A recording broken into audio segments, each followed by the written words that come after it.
Live from our 7 Tasmania studios, your nightly news with Louise Huber begins now. Good evening. The fight to remove salmon farming from Tasmanian waters is showing no signs of fading after contentious laws were passed to safeguard the industry. Hundreds of protesters making their voices loud and clear in Newbina in a call to action to vote against the major parties in the election who continue to support the sector. Days after contentious laws designed to protect the salmon industry passed Parliament, hundreds of red-clad protesters are drawing a line in the sand against what they say is a step back for Tasmania's marine environment. Stick your slimy salmon where the sun don't shine. Who we do have a problem with is our government, our state government, our federal government, the CEOs of the salmon farms. The only way to have any impact on this industry is, instead of being a good neighbour, is to become the neighbour from hell. Though not everyone at White Beach shared the same view as emotions ran high. They help the community immensely, and it's local jobs. You can't just shut things down. You're going to destroy businesses, destroy communities, shut schools down. Critics vowing to continue their fight against the expansion of salmon farming in Storm Bay. It's time just to get salmon out. It's a disgrace and we want our waterways given back to us. Greens and Independents adamant the major parties are out of step with Tasmanians on the debate. The Labor and Liberal parties are going to pay at the ballot box for allowing these salmon farming corporations to destroy our marine environment. But that's not the way Labor and the Coalition see it. We can allow sustainable salmon farming and strong environmental protections in Macquarie Harbour to continue. My belief is that the majority of Tasmanians support a strong, sustainable salmon industry where the jobs are secure. According to a leading policy think tank's legal advice, the Albanese government's bill might not safeguard the industry as expected. They are so poorly drafted that they might not even capture fish farms in Macquarie Harbour. But what we do know for certain is that they weaken our national environment law. As the campaign to rein the industry in shows no signs of washing away before voting day. Anthony Dodd, 7 Tasmania News. A man in his 60s has died after a crash on the Tasman Highway in Orford this afternoon. Police believe the driver, who was the sole occupant, suffered a medical episode. The investigation is ongoing. Meanwhile, a pedestrian has been flown to Melbourne in a critical condition after being hit by a vehicle in the northwest. It happened at around midnight at the Cooey Point Reserve. Police say a 17-year-old driver later attended the Burnie station after the incident and is helping officers with the investigation. Kingston Lifesaving Club could be in for a major upgrade to its facilities if Labor wins the upcoming federal election.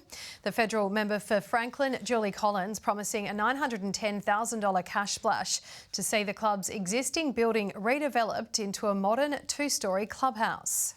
Really important for us to be able to upskill and train a bit more, get new skills over the off-season, that this will be a space where we can do that. Swimmers and users of the beach will be safer because of having the facility so close by. The club has more than 400 members and is one of the largest in southern Tasmania. In just the second time Utah's stadium has hosted a night AFL match, a shadow has quite literally been cast after a light tower went out during last night's Hawks-Giants clash. Despite being noticeably darker, play was able to continue and the problem fixed during half-time. It wasn't the only power problem last night, a widespread outage in the northwest forcing the Thunder to abandon their clash with the Chargers. The stadium, one of 9,000 properties left in the dark.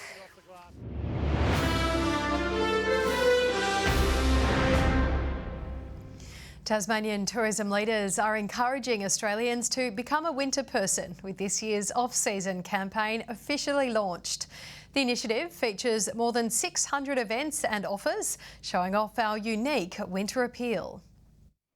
From cosy escapes to busy food festivals, Tasmanians know our state isn't short on winter charm, but the Premier and Tourism Minister wants to ensure others know it too. My message to all Australians is come down to Tasmania for an authentic, wonderful winter experience. Harlan Rise Chapel, just outside of Evandale, a must-visit for tourists. The government using the venue as the perfect backdrop to launch this year's off-season campaign. Our winter tourism ripe for the picking. Winter is not a time to escape. Winter is a time to come to Tasmania and be rejuvenated. This site, one of the 600 winter offerings in the Apple Isle. So this could be anything from a dark sky paddle in the Hobart Harbour, right through to a fungi tour over in Corinna on the west coast. Last year we had 300,000 travellers come through Launceston Airport, which was an all-time record for our winter. The Premier says the tourism industry offers a well of opportunity for our state. $3.5 billion invested by people that visit Tasmania across the 12 months. We're also partnering with Alone, the TV series being filmed right now here in Tasmania, where you'll see Tourism Tasmania ads in between the ad break. Calling for those here and interstate to experience Tasmania's winter magic. Lily Thompson, 7 Tasmania News. Incat is pressing on with its expansion plans despite dropping its proposed $50 million facility at the Boyer paper mill. The Hobart shipbuilder has instead bought a cherry farm opposite the River Derwent for the factory. The company is seeking financial support from the next federal government to remain competitive in the global shipmaking market, but it hasn't revealed how much funding it is after. The Kingston Beach RSL turned into a mini community festival this afternoon, celebrating National Neighbourhood Day. The event encouraging residents to come together and enjoy each other's company with free face painting, live music and pizza. You know, social isolation is really debilitating for everyone, and I think, you know, if we can welcome in and have safe spaces for people, then, you know, it's great for everyone. It was one of the many gatherings held across the state, with money raised going towards supporting veterans and their families. There's been some big progress for Hydro Tasmania as it hits a major milestone in upgrading the Tarraleah hydro power scheme. The excavation for the new intake tower is now complete, with a huge 240,000 cubic metres of rock and soil removed over the past 27 months. The next phase involves constructing a 30-metre intake tower. The federal government has committed up to $65 million for the upgrades.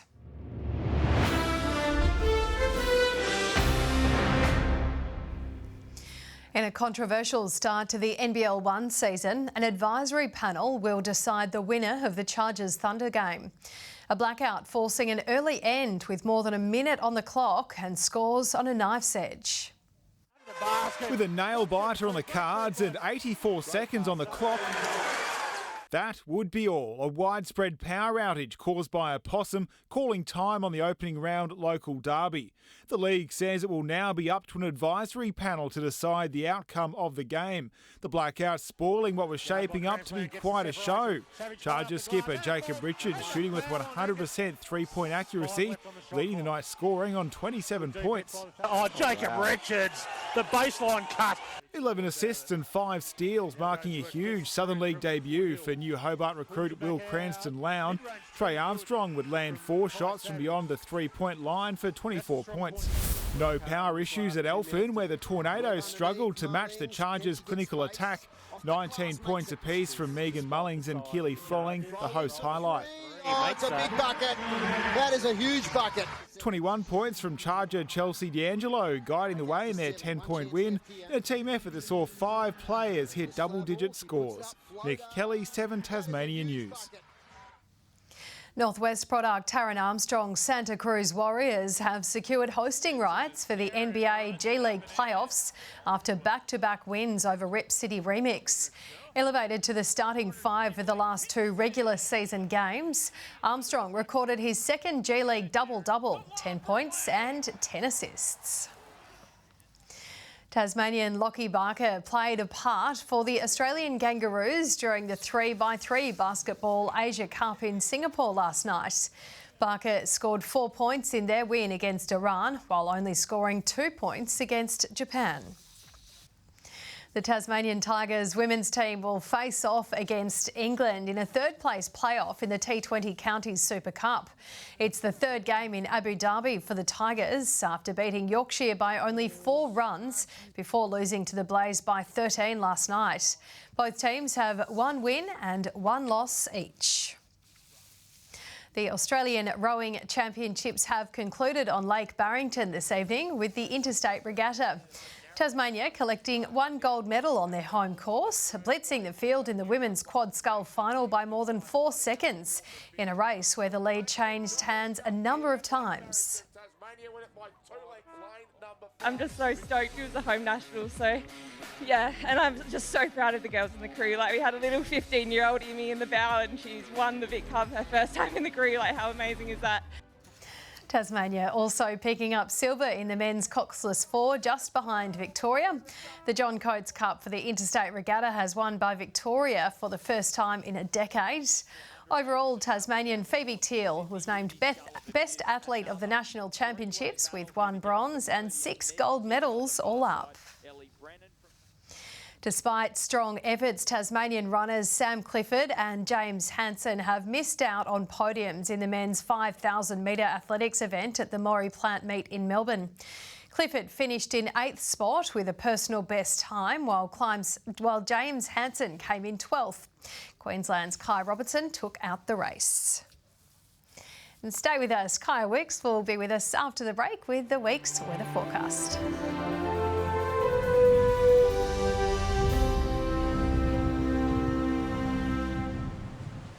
Good evening. It was just 14 in Hobart today. Launceston 19, 20 in both Devonport and Burnie. We saw cooler temperatures across the state today, 20 in Low Head, the islands both 19, 18 at Strawn, St Helens, Friendly Beaches and Ooze all 16, 14 in Grove and just 8 in Laiwini after an overnight low of 0 degrees. The close-up shows low cloud about the Bass Strait Islands, as well as eastern, southern and central Tasmania. Low cloud also extends to the south of the Bight, associated with the ridge of high pressure. Tomorrow, the high shifts to the west of Tasmania, extending a ridge over our south. A low lies over the northern Tasman Sea and to the east of southern New South Wales. Southeasterly winds up to 30 knots about northern and eastern waters. Southwesterly spells will build to 3 metres in the west and south. There is a strong wind warning for coastal waters between Stanley to Wineglass Bay and also for the central north coast. A couple of showers expected in Hobart and Dover tomorrow, 17. Possible showers likely in Ooze with 18 degrees. Launceston 20, partly cloudy, 20 also in Devonport, although fine. A little cloudy in Scottsdale with 19 the top. A fine and sunny day on the west coast, 20 in Burnie and Strawn, Stanley 19. St Helens becoming windy with showers, 18, much the same in Swansea 17. 17 also in Ross with some cloud cover there. Forecast now for April Fool's Day, mostly cloudy with light showers about the east and south. Fine apart from light showers about the east coast and the Furneaux Islands on Wednesday.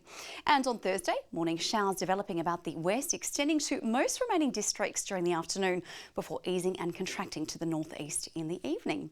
Further north we go. 32 and storming over Darwin, a wet and windy day in Sydney, 24, plenty of sunshine in Perth, 33 is the maximum, and a partly cloudy day in Melbourne.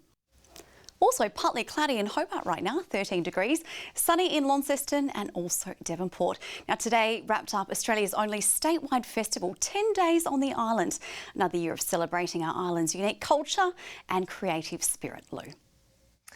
Wonderful. Thank you for that, Kaya. That's all your news for tonight. Thank you for joining us. I won't be with you next weekend. I have a good friend's wedding, so enjoy your week. Good night.